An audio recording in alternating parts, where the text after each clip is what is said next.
Hello, comrades. This is Shetty here, and welcome back to Shetty Chats, the show where we discuss a lot of different news topics. Our main story today is pertaining to a lot of big films being delayed, such as Godzilla vs. Kong and Wonder Woman 1984. But before we get into that, there's a couple other stories that we want to touch on, and the first one of which is involving the Happy Death Day series, and that is that Happy Death Day 3 is officially happening. This was confirmed by Jason Blum, and it's not really a shock that this film is happening. The first two movies were very successful, especially considering the budget of both of them, and I find these movies to be really interesting because in a way, they're slasher movies, but they also have this sci-fi comedic element to them, especially more so with the sequel.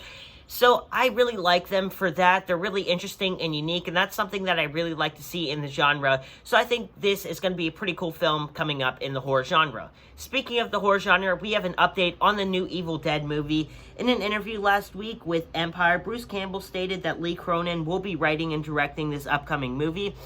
And I'm not really too familiar with his work. I do know he directed A Hole in the Ground, which I haven't seen quite yet, but I've heard only good things about that movie, so I probably will check that out soon. But overall, I think he's going to do a pretty good job. Obviously, Sam Raimi is a huge horror director, so I feel like if he picked Lee Cronin to direct this film, he obviously saw something in him, so I think he's obviously going to do a pretty decent job. Also, just taking a look at a lot of the recent horror reboots, such as Halloween 2018, Child's Play 2019, even the newest Leprechaun movie, surprisingly, wasn't that bad, which is a massive shock. All of those have been pretty good. They're sequels, reboots, really whatever you want to call them. They've been good, so hopefully this will follow in the track record of those films, and it won't be like the new Black Christmas, which that is honestly just a horrible movie. And if you want to know more about that, go check out Chris Stuckman's video on it. It's pretty good. Gives a lot of good information. But moving on to our next story, and that is that Sonic 2 is officially happening. And again, similar to Happy Death Day 3, it's not a shock that this is happening. The Sonic movie, surprisingly, was a massive hit. It did very well with critics and audiences alike. I haven't seen the Sonic movie quite yet, but I've heard really only good things about it, which really shocked me, because whenever the trailer first came out for this, there was a massive uproar by the fans. And being someone who isn't the biggest fan of the Sonic series, you know, I don't really have any interest in seeing this movie, but I think it's great that this movie came out and fans actually really enjoyed it, because a lot of the times video game adaptations tend to be pretty garbage, if I'm going to be honest. And this did pretty well. And one of the things that really helped push this film, in my opinion, is obviously the redesign. And in case you guys don't know this already, essentially the studio, I believe it was Paramount, they released a trailer for the film around a year and a half ago. It might even be that long ago. I don't know. It was around a year ago. They released a trailer for the movie, and they had this design for Sonic. Now, again, being someone who's not the biggest fan of the series, I didn't really mind this design that much, but fans were obviously very upset because this just looks weird. So the studio went back, they delayed the movie, and they completely redesigned the character and ended up having it looking like this. A lot more accurate to the original video game and cartoons and anything else that's in the property. And I think it's great. This is one of the few times that studios have actually listened to the fans, and I think this sequel is going to be a massive success. You know, people saw the first film, they enjoyed it, so naturally they're going to go see the second one. And honestly, I think that was genius marketing on their part, because that really, really helped push the movie, because with the original redesign, everyone was freaking out, and everyone was talking about the movie. And honestly, in the long run, that just really helped it out. And with that out of the way, let's get into the Shetty Recommend segment. And this is basically a segment on the show where I recommend you a movie that you might enjoy. And today, I'm going to be talking about the 2003 reboot of the Texas Chainsaw Massacre. Surprisingly, being someone who is a massive fan of the horror genre, I haven't seen this film before. I watched it recently, and let me just say this was great. It was super entertaining, super suspenseful. You think Jason and Michael are terrifying. Leatherface goes full-on sprint at people. This man is crazy, and this is just like a very haunting movie. It's awesome. I mean, you guys all know the story of Texas Chainsaw.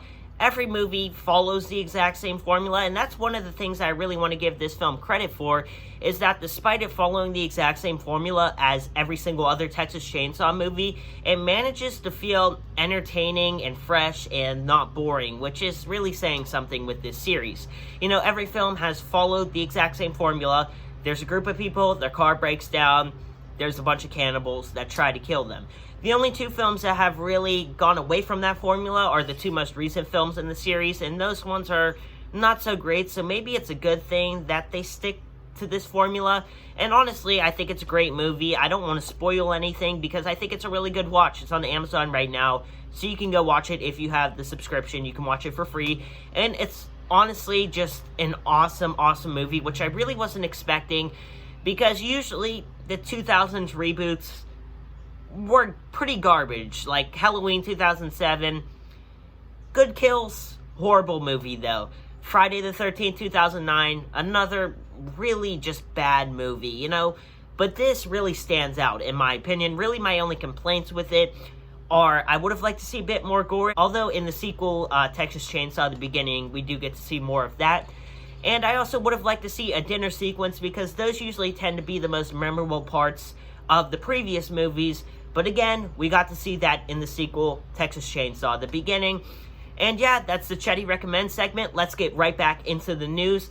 And our next story comes from DC, and that is that Joker is officially going to appear in the new Batman trilogy, and he may even appear in the new Batman movie that's coming out in 2021. And as to who will be playing Joker in this series, we don't know quite yet. And in case you guys are wondering, no, it will not be Joaquin Phoenix, unfortunately. As much as all of us would really love to see his Joker go against Robert Pattinson's Batman, that's just not going to happen. Todd Phillips, the director of Joker, has already stated that these two things are completely different continuities, the Batman and Joker. And also Matt Reeves, the director of the Batman, has stated this too. So that kind of sucks that we won't see these two collide, but possibly in a Joker sequel, maybe we may see him go against a different version of Batman, which could be pretty cool as well.